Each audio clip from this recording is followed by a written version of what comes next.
ईमानदार लकड़हारा। हर रोज की तरह उस दिन भी वो लकड़हारा जंगल में लकड़ियाँ काट रहा था। जिस पेड़ से वह लकड़ियाँ काट रहा था वह पेड़ नदी के किनारे था। लकड़ियों को काटते हुए अचानक लकड़हारे के हाथ से कुल्हाड़ी छूट गई। हाथ से छूटकर कुल्हाड़ी नदी में जा गिरी।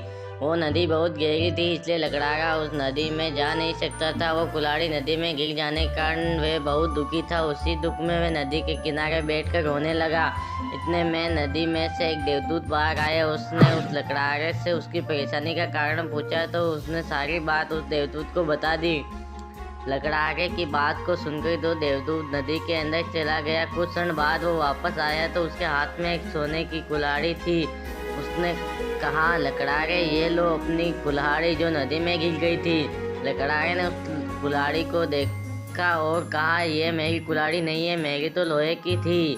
देवदूत ने फिर डुबकी लगाई। इस बार वे एक चांदी की कुल्हाड़ी लेकर आया। देवदूत ने फिर लकड़हारे से कहा, ये लो अपनी कुल्हाड़ी। लकड़हारा फिर हाथ जोड़कर बोला, महाराज यह भी मेरी कुल्हाड़ी नहीं है, मेरी कुल्हाड़ी तो लोहे की बनी हुई थी। देवदूत ने नदी में डुबकी लगाई। इस बार वे एक लोहे की कुल्हाड़ी लेकर आया। लकड़हारे ने जब अपनी लोहे की कुल्हाड़ी देखी तो वह बहुत खुश होकर देवदूत से बोला, यही है मेरी कुल्हाड़ी, आपका बहुत बहुत धन्यवाद। आपने मेरी कुल्हाड़ी इस नदी में से लाकर दी। इसके बिना तो मैं कुछ काम भी नहीं कर सकता था। मेरे पास दूसरी कुल्हाड़ी लाने के लिए भी पैसे नहीं थे। आपका बहुत बहुत शुक्रिया। देवदूत उस लकड़हारे की सच्चाई और ईमानदारी से बहुत खुश हुआ। उसने लोहे के साथ साथ सोने और चांदी की कुल्हाड़ी भी लकड़हारे को दे दी।